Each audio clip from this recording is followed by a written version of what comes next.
মনে রাখবেন, আপনি যদি সঠিক বলেন, আপনি যদি একাই দাঁড়িয়ে থাকেন তাও চলবে, কারণ মিথ্যাবাদীরা সবসময় লম্বা লাইন দিয়ে দাঁড়ায়।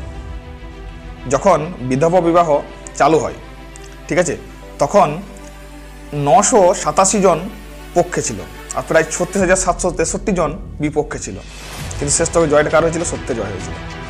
যখন গ্যালিলিও প্রথম কাঠগড়ায় দাঁড়িয়ে বলেছিল যে সূর্য এক জায়গায় স্থির, তাকে পরিক্রমণ করছে পৃথিবী, তখন তাকে মানে মোটামুটি কেউ বিশ্বাস করতে চায়নি, এমনকি তাকে সাজাও শোনানো হয়েছিল। কিন্তু শেষ পর্যন্ত কি হলো? বাকিটা ইতিহাস। শেষ পর্যন্ত কি হলো? সত্যের জয় হলো। অতএব সত্য যদি হয়, তুমি একাই দাঁড়াও, জয় তোমার নিশ্চিত। তোমার পিছনে যত বড়ই মিথ্যেবাদী লাইন থাকুক না কেন, সত্যর কাছে কোনো কিছুই চিরস্থায়ী না। কারণ সত্য এমন একটা জিনিস যেটা একটা ওয়ার্ডেই সব শেষ।